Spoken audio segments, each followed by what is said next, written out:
listening, pay attention. Oh, yeah. You're looking for capitals?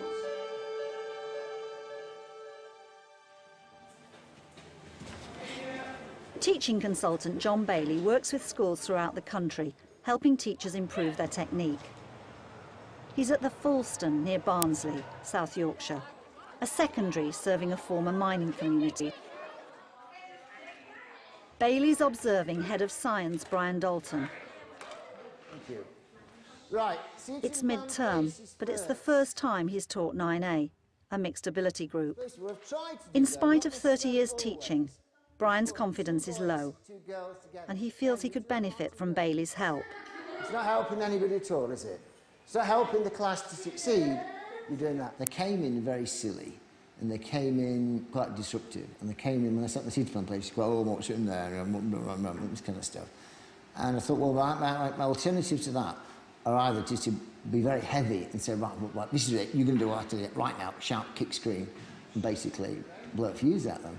Or I can try and work them around with what we're doing, involving what we're doing. Brian believes imposing his own seating plan will help settle the class. I didn't think they were that truculent. You said, I've got a seating plan. They hung around the back of the room. I heard a bit of grumbling, but you know, they're teenagers, it's kind of their job. But you were going around with your notebook and you were saying, you sit here, and you sit there, and job done. It was that motivational thing again. Yeah, this is my room, we're going to have a great time, this is my seating plan. I suppose I was looking at the class and being a bit disturbed by the behaviour and thinking, right now, I've got to offer these kids carrots. I've got to give them something to work for. Yeah. Our target is to be able to move into our own seating plan when we're ready in about, well, let's say 2 or 3 lessons time. Perhaps not this week, but certainly next week. Now, yeah, I was sort of saying this is not a very good seating plan, actually. I've just done it out of the top of my head, and I know that you've got a better one, and you can, if you like, you can have that one later on. And my seating plan is almost like a punishment to make you work. Yes. Yeah, I can see that. Mm. The objective we've got is to get you so that the forces work you did in Year 7, you've built that work up, and you're confident with it, and you can go ahead into Year 9 using that work. So you're going to say to me today, oh, sir, this is dead boring. I did this in Year 7 with Mr. Bennett or Mr. Madison. When you were talking to them about last year, and you were saying, we're going to be going back and doing some stuff that you did back in Year 7, which you immediately told them they were going to find boring. You said, I know you're going to say to me, sir, this is really boring, you've done it before. I thought, don't tell them they're going to think it's boring. You know, tell them they think it's going to be useful. You're not talking wrong to us. Really, it's one of the few things that we find that annoys me. I could see the shape of the lesson plan through here. You were doing some reminders of what was happening last year. Then you got them to think about different kinds of forces and how they might operate. Then you segued on to the difference between force and mass. Yeah. And then you began to get them onto an experiment where they were going to have a practical idea of what Newtons feel like. Yeah. I wondered if it would have been possible to use either the PowerPoint or the whiteboard to give them a map of what that journey was going to be like. Oh, I see. You know, we're going step 1, step 2, step 3, and during the course of that, we're going to be asking ourselves some key questions. What are the main forces? What are Newtons? What do they feel like? You know, whatever they might be.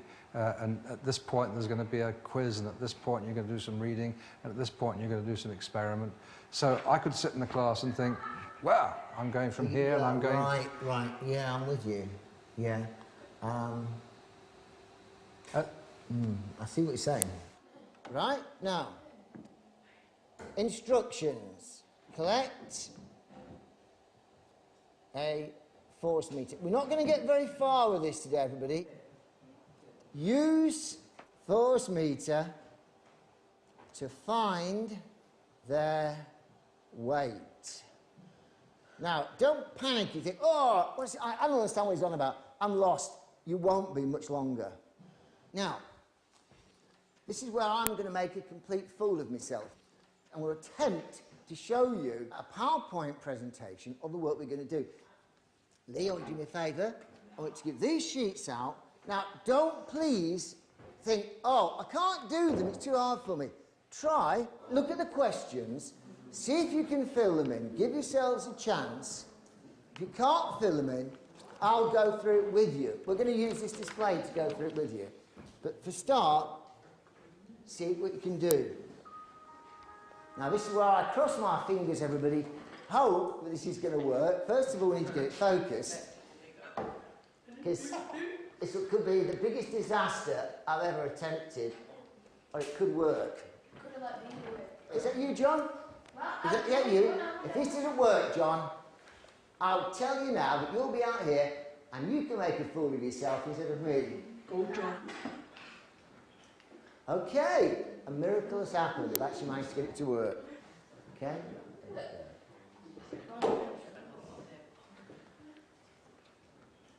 Let's just listen to you talking about yourself just for a moment. While I'm going to try to get the display set up, this could be the biggest disaster that we ever have. Okay, a mistake has happened. If I can make this work, it'll be a miracle. And I was listening to your language. I was listening to it leaking out. And I was thinking, this is about as motivational as a wet towel. Oh, right. Yeah, if you rolled up on someone's front door trying to sell them a vacuum cleaner and said, this demonstration would probably be a disaster. It probably won't work. We're absolutely doomed to failure here. I see what you mean. I was thinking, golly, he's even negative about himself. Now, if I could make this work, which would be another miracle, we should be able to find out the 3 different kinds of force you can have. So let's see what we've got then. So, fortunately, my first disaster's happened today. But I was hunting for words.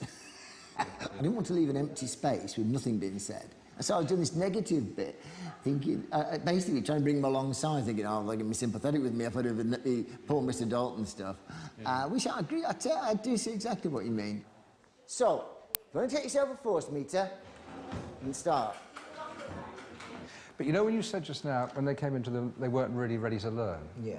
I don't know, I agree with you about that. Okay. Because the minute you gave them stuff to do, the participation rate really went up. So when they were doing, when you had your PowerPoint thing going on the board, Yeah, they were more focused. push, pull or twist, they wanted to know about that. When you gave them out the measures, they were really up for that.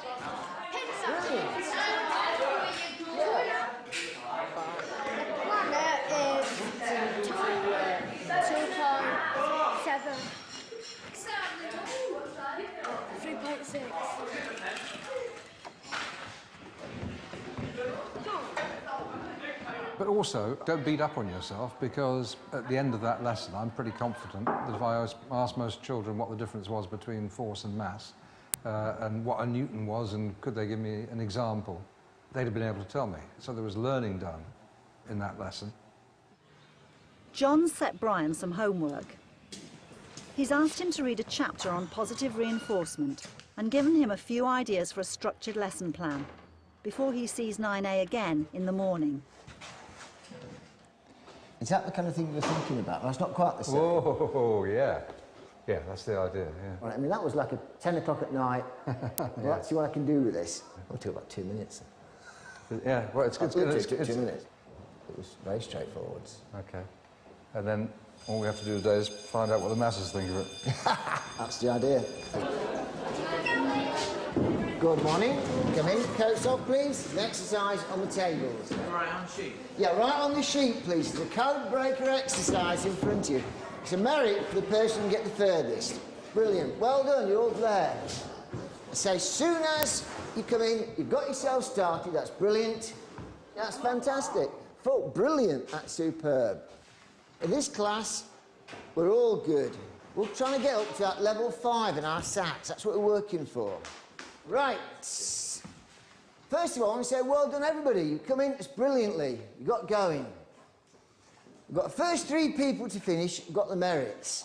Okay? We might do some more as well. Fold your sheets in half, put them inside your books. Okay? Put your hand up, tell me the last thing we did on Monday. Last thing on Monday, yeah. We had them weighing things and you had to like lift coats and stuff. Put your hand up if you managed to find the weight of 5 things. Look on the wall. This is our roadmap for the lesson, our plan for the lesson. That's what you're going to be doing. Complete the practical, what a Newton is like. That means you've got to weigh at least 10 common things. Then I'm going to get you out at the front. I'm going to give you something you don't know to estimate the weight of, and we'll see who can estimate it the nearest. A merit for the person who estimates it to the nearest. Well, we'll see how far you get, Okay, we've got 5 minutes. Okay, get a force meter. You should be sharing them, by the way. It's a waiter thing you're trying to find.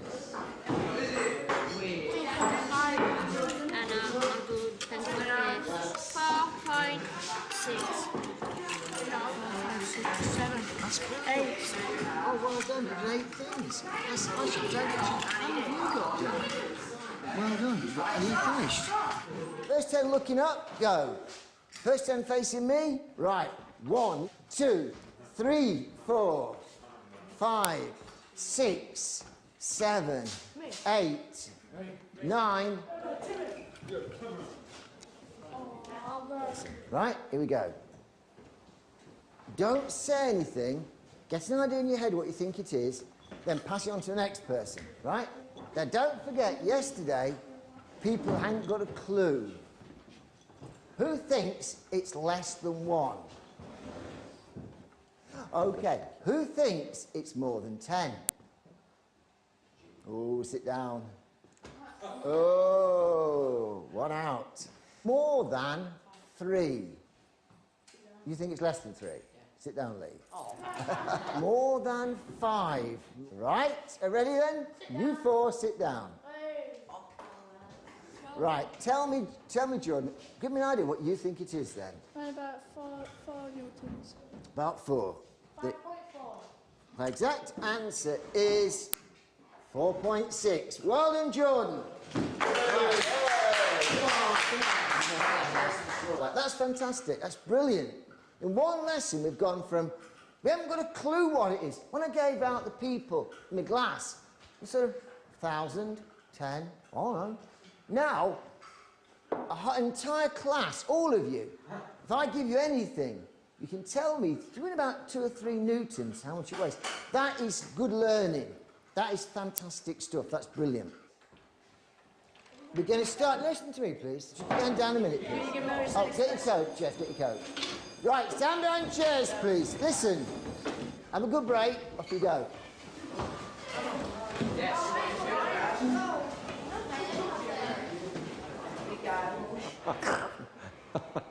It was lovely, wasn't it? When we got you next, sir? Tomorrow. I'm not sure which lesson it is, but it's tomorrow. I'm well aware of making one almighty mistake. Before you tell me that, because you're always telling me your mistakes first, tell me 3 things. I just like the enthusiasm. Tell me 3 things that work well in there. The enthusiasm, the enjoyment. Yeah, we just made a good time.